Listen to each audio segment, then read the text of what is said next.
चाहे कितने ही सगे हों। इन तीन लोगों पर कभी विश्वास नहीं करना चाहिए। एक समय की बात है, मध्य देश में एक बहुत ही सुंदर नगर था। उस नगर में एक चोर रहता था। वह छोटी मोटी चोरी करके अपने परिवार का पालन पोषण करता था, लेकिन उस चोरी के धन से उसके परिवार का पूरी तरह से खर्च नहीं चलता था। एक दिन उसने सोचा कि पाप तो पाप होता है, चाहे छोटा हो या बड़ा। मैं चाहे छोटी चोरी करूं या बड़ी, रहूंगा तो चोर ही।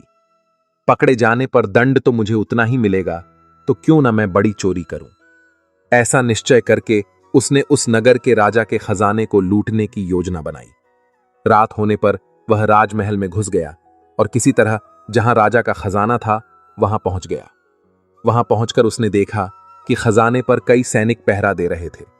सख्त पहरा देखकर चोर को लगा कि उनकी आंखों में धूल झोंकना बहुत कठिन काम है और सोचने लगा कि यहां तो साक्षात काल पहरा दे रहा है। अगर मैंने चोरी करने की कोशिश की तो जीवित नहीं बचूंगा। यह सोचकर चोर उल्टे पांव लौट पड़ा और लौटते समय उसने सोचा कि खाली हाथ लौटने से तो अच्छा है कि कुछ न कुछ तो यहां से ले ही चलूं। मेरा यहां आना व्यर्थ नहीं होना चाहिए।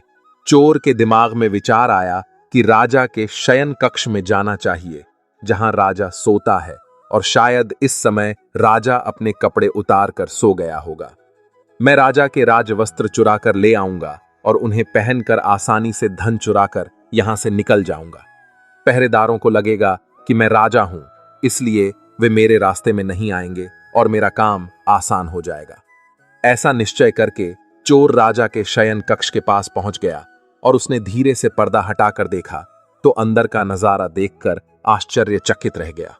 उसने देखा कि राजा अपने पलंग पर गहरी नींद में सो रहे हैं और उनकी रानी अर्धनग्न अवस्था में पलंग पर बैठी हुई है। रानी को जागता हुआ देखकर चोर के हाथ पैर फूल गए और वह एक तरफ दीवार से सटकर खड़ा हो गया और रानी के सो जाने का इंतजार करने लगा। थोड़ी देर बाद फिर उसने पर्दा हटाकर देखा कि रानी सोई हैं या नहीं, क्योंकि रानी सो जाए तो राजा के वस्त्र चुराए जाएं।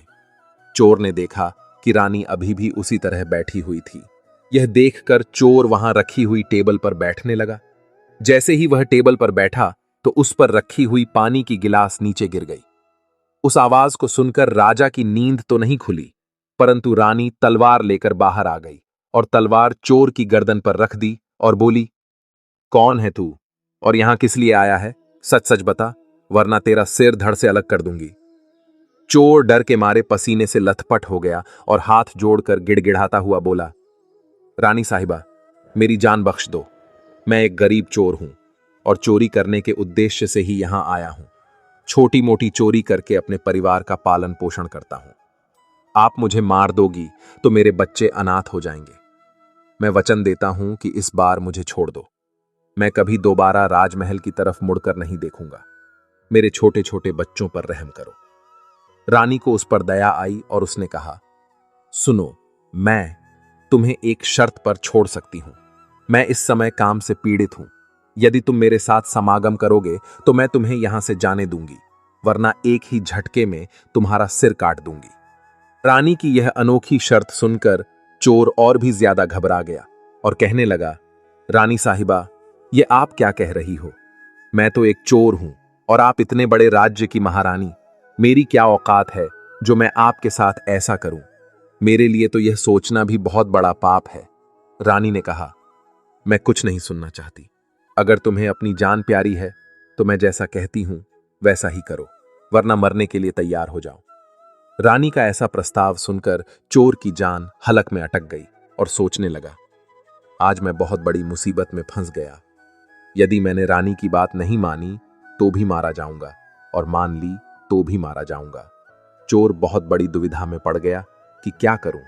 आखिरकार उसने रानी के साथ समागम करने की बात को स्वीकार कर लिया और बोला, रानी साहिबा, मुझे 5 मिनट का समय दे दो। मुझे बहुत जोर से लघु शंका लगी है। पहले मुझे लघु शंका से निवृत्त होने दो, उसके बाद आप जैसा कहोगी मैं वैसा ही करने के लिए तैयार हूं। रानी ने तुरंत तलवार के इशारे से शौचालय को बता दिया और चोर उसकी तरफ चल पड़ा। रानी वहीं पर खड़ी होकर उसके लौटने की प्रतीक्षा करने लगी। चोर ने इस बीच रानी की नजर से बचकर वहां से भागने की कोशिश की, भागते भागते जब वह द्वार पर पहुंचा तो द्वार पर जो सैनिक था उसने उसे पकड़ लिया और उससे पूछताछ की। चोर डरा हुआ था। उसने सैनिक को सच सच बता दिया कि वह एक चोर है और राजमहल में चोरी करने आया था। लेकिन रानी ने उसे पकड़ लिया और छोड़ने के बदले एक शर्त रखी थी कि वह उसके साथ समागम करे। इसलिए मैं लघु शंका का बहाना बनाकर वहां से भाग आया। इस तरह से चोर गिड़गिड़ाकर सैनिक से उसे छोड़ने का आग्रह करने लगा। सैनिक ने कहा, देख भाई, मैं तुझे एक शर्त पर जाने दे सकता हूं और शर्त यह है कि तुम्हें पुनः रानी के पास लौट कर जाना होगा और रानी से कहना होगा कि मैं तुम्हारे साथ समागम करने के लिए तैयार हूं, किंतु उससे पहले तुम्हें अपने हाथ से राजा को मारना होगा। सैनिक की यह शर्त और भी ज्यादा कठिन थी। चोर ने सोचा कि वैसे तो प्राण बच भी सकते थे, परंतु अब नहीं बचेंगे। अगर रानी से यह बात कही तो रानी मेरा सिर काट देगी। अब चोर को चारों तरफ मौत ही मौत दिखाई दे रही थी। मजबूर होकर चोर वापस रानी के पास गया और बोला, रानी साहिबा, मैं आपके साथ संबंध तो बना लूंगा, लेकिन मुझे एक बात का डर है कि उस समय राजा साहब नींद से जागे तो न आप बचेंगी और न मैं। राजा साहब हम दोनों को मार डालेंगे। इसलिए आपको एक काम करना होगा। आप अपने हाथ से राजा का सिर काट दीजिए, फिर हम निडर हो जाएंगे। अगर आप इतना कर सकें तो मुझे आपकी शर्त मंजूर है, वरना मैं आपके हाथों मरना उचित समझूंगा। आप मुझे मार दीजिए। काम के वशीभूत रानी चोर से कहने लगी, ठहरो, ये कौन सी बड़ी बात है? मैं अभी राजा साहब को मौत के घाट उतार देती हूं। इतना कहकर रानी ने दोनों हाथों से तलवार पकड़ी और सोए हुए अपने पति का सिर काट दिया। जब रानी ने राजा का सिर काट दिया तो सारा कमरा खून से लथपथ हो गया और राजा के खून से रानी भी भीग गई। वह भयानक दृश्य देखकर रानी बेहोश होकर गिर पड़ी और उसी समय चोर वहां से फरार हो गया। सुबह राजमहल में शोर मच गया कि कोई राजा साहब को मार गया, मगर राजा को मारने वाले का कोई पता नहीं चल पा रहा था। सब लोग बड़े आश्चर्य में थे कि राजा को सोते हुए किसी ने मार डाला। इधर रानी भी दहाड़ मार मार कर रो रही थी। इस रहस्य को पूरे राजमहल में केवल वही सैनिक जानता था कि रानी और उस चोर में से किसी एक ने ही राजा को मारा है, परंतु उसने इस बात की चर्चा किसी से नहीं की। राजा के अंतिम संस्कार की पूरी तैयारी हो चुकी थी। उधर रानी ने घोषणा की कि वह अपने राजा के साथ सती होना चाहती है।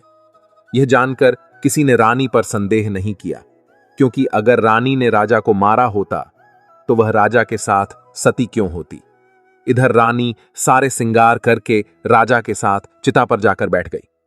राज्य के सभी लोग राजा की चिता पर एक एक करके लकड़ी रख रहे थे और उन्हें नमन करके पीछे लौट रहे थे।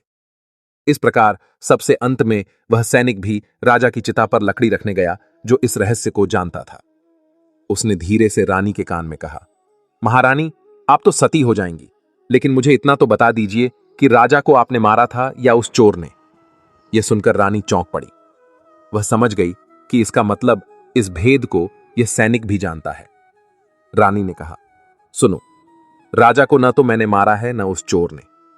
अगर तुम्हें यह जानना है कि राजा को किसने मारा है तो तुम नगर से बाहर उत्तर दिशा में जो जंगल है उसमें चले जाओ।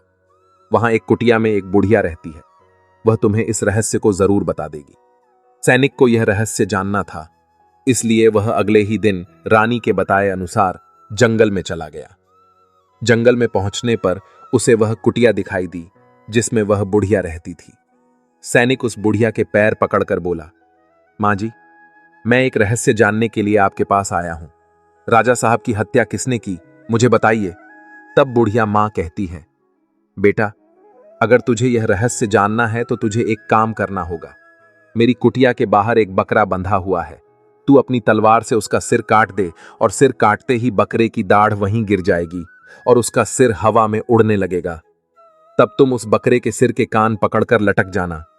वह बकरे का सिर तुझे जिस जगह पर ले जाएगा वहां पहुंचकर तुझे तेरे सवाल का जवाब मिल जाएगा कि राजा को किसने मारा है। अब सैनिक ने वैसा ही किया। कुटिया के बाहर जो बकरा बंधा हुआ था, सैनिक ने उस बकरे का सिर काट दिया। सिर कटते ही वह हवा में उड़ने लगा। उसने झपटकर बकरे के दोनों कान पकड़ लिए। वह सिर उड़ता हुआ उसे उस भयंकर वन के बीचों बीच ले गया। उस जगह पर एक गुफा बनी हुई थी। उस गुफा के द्वार पर जाकर वह सिर नीचे उतर गया। सैनिक सोचने लगा कि इस जंगल में न तो कोई मनुष्य दिखाई दे रहा है, यहां भला कौन मुझे राजा की मौत का रहस्य बताएगा। वह गुफा के द्वार पर खड़ा यही सोच रहा था, और वह गुफा एक राक्षस की थी, जिसमें वह राक्षस और उसकी एक बेटी रहते थे। अब शाम हो गई थी और वह राक्षस अपने भोजन के लिए बाहर गया हुआ था। गुफा के अंदर उसकी बेटी मौजूद थी। इधर जब राक्षस कन्या को किसी मनुष्य की गंध मालूम पड़ी तो वह द्वार पर निकल कर आई। उसने देखा कि एक हटा-कटा नौजवान गुफा के द्वार पर खड़ा है। राक्षस कन्या ने सोचा कि अगर मैंने इसे खा लिया तो मेरे एक समय की भूख मिट जाएगी, और अगर मैंने इसे जिंदा रखा तो यह नौजवान मेरे बहुत काम आएगा। राक्षस कन्या ने तुरंत एक सुंदर लड़की का रूप बनाया और उसके सम्मुख पहुंच गई। इतनी सुंदर स्त्री उसने आज तक पहले कभी नहीं देखी थी। वह सैनिक उसे देखते ही उस पर मोहित हो गया। लड़की भी उसे अपनाने के लिए आई थी, इसलिए उसे अपनी गुफा में बुलाकर ले गई और उसके साथ खूब मस्ती की। के आने का समय हुआ तो लड़की ने उसे मक्खी बनाकर दीवार पर चिपका दिया। राक्षस आया और उसने लड़की से पूछा, बेटी, मुझे किसी मनुष्य की गंध मालूम पड़ रही है। मुझे लगता है कि कोई आदमी हमारी गुफा में घुस आया है। तब बेटी बहाना बनाती हुई बोली, पिताजी, कैसी बात कर रहे हैं? हमारे होते हुए कौन मनुष्य यहां आने की हिम्मत करेगा? मैं तो उसे कच्चा चबा जाऊंगी। इस तरह उसने राक्षस को गुमराह कर दिया। अब वह राक्षस कन्या रोज उसे रात होने पर पुरुष बना देती थी और दिन में उसे मक्खी बनाकर दीवार पर चिपका देती थी। इस प्रकार सैनिक को राक्षस की गुफा में रहते रहते काफी दिन बीत चुके थे। अब उसे अपनी पत्नी और बच्चों की याद आने लगी, परंतु वह राक्षस कन्या के चंगुल से नहीं निकल पा रहा था। एक दिन उसे मौका मिल गया और वह किसी तरह रात में वहां से भाग निकला। भागते भागते कई दिनों के बाद वह अपने नगर पहुंच गया। अपने घर पहुंचकर उसे बहुत खुशी हुई। अपने बच्चों से मिलकर वह बहुत प्रसन्न हुआ। वह सोचने लगा, अच्छा हुआ जो मैं वहां से चला आया, न जाने कब तक वह मुझे मक्खी बनाकर वहां रखती। इस तरह उस सैनिक की अपने घर पर रहते हुए काफी दिन बीत गए। एक दिन उसे फिर उस लड़की की याद आई। अब तो दिन रात वह उसके ख्यालों में खोया रहता। उसकी सुंदरता को याद कर उससे मिलने की इच्छा करता। उसके बिना न खाना अच्छा लगता न पीना। हर समय यही सोचता था कि उससे किस तरह मिलन होगा। सैनिक उस राक्षस कन्या से मिलने के लिए तड़पने लगा और उसने फिर से उसके पास जाने का निश्चय किया। उसने सोचा, पिछली बार तो मुझे उस बुढ़िया ने पहुंचा दिया था, लेकिन अब मैं वहां से भाग कर आया हूं, इसलिए मुझे रास्ते का भी ज्ञान नहीं है। क्यों ना मैं एक बार फिर उस बुढ़िया की सहायता ले लूं। ऐसा सोचकर वह उस बुढ़िया की कुटिया पर पहुंच गया और हाथ जोड़कर बोला, हे माता, एक बार मुझे फिर से उसी स्थान पर भेज दो जहां पर मुझे पहले भेजा था। अब वह सैनिक राजा की हत्या का रहस्य भूल चुका था। वह राक्षस कन्या से मिलने की बेचैनी उसके अंदर बढ़ती जा रही थी। वह बुढ़िया समझ गई कि यह काम के वशीभूत है। उस बुढ़िया ने कहा, बेटा, पहले तो मेरे पास एक बकरा था जिसके कान पकड़कर तुम वहां चले जाते, अब तो वह भी नहीं है। अब मैं तुम्हें कैसे पहुंचाऊं? तब सैनिक ने कहा, हे माता, मैं जीवन भर आपका गुलाम रहूंगा, एक बार उस लड़की से मुझे मिला दो। बुढ़िया ने कहा, बेटा, मैं तुझे मिला तो दूंगी, पर इसके लिए तुझे अपने बेटे को मेरे पास लाना होगा। सैनिक बोला, यह कौन सी बड़ी बात है? इतना कहकर सैनिक अपने बेटे को बुलाकर ले आया। बुढ़िया ने कहा, बेटा, जिस तरह तुमने बकरे का सिर काटा था, उसी तरह तुम अपने बेटे का सिर भी काट देना। फिर उसी तरह इसका सिर भी हवा में उड़ने लगेगा। तुम इसका सिर पकड़ लेना और यह तुम्हें उसी स्थान पर पहुंचा देगा। काम के वशीभूत वह सैनिक अपने बेटे का सिर काटने के लिए तैयार हो गया। जैसे ही उसने तलवार लेकर बेटे का सिर काटना चाहा, तब उस बुढ़िया ने उसका हाथ पकड़ लिया और कहने लगी, ठहरो, यही तुम्हारे प्रश्न का जवाब है। चाहे कितने ही सगे हों, इन तीन पर कभी भी विश्वास नहीं करना चाहिए। पहला, राजा को न चोर ने मारा था और न रानी ने। राजा को हवस ने मारा था। जिस तरह काम वासना में अंधा होकर तुम अपने बेटे को मारने के लिए तैयार हो गए, इसी हवस के वशीभूत होकर मनुष्य अंधा हो जाता है और गलत से गलत काम भी कर जाता है। दूसरा, धन के लालच में आकर कोई भी किसी को मार डालता है। और तीसरा, क्रोधी व्यक्ति क्रोध में अंधा होकर सब कुछ भूल जाता है और वह सब कर डालता है जिससे जीवन भर उसे पछताना पड़ता है। क्रोध में उसकी बुद्धि विवेकहीन हो जाती है और वह अपना पराया कुछ नहीं देख पाता। इन तीनों से हमेशा बचकर रहना चाहिए, अन्यथा जीवन भर पछताना पड़ता है। मित्रों, आशा करते हैं कि आपको हमारा यह सुनाई गई कथा अच्छी लगी होगी। अगर आपको यह कथा अच्छी लगी तो प्लीज वीडियो को लाइक करें और चैनल को भी सब्सक्राइब करें। और लास्ट तक कथा सुनने के लिए आपका धन्यवाद।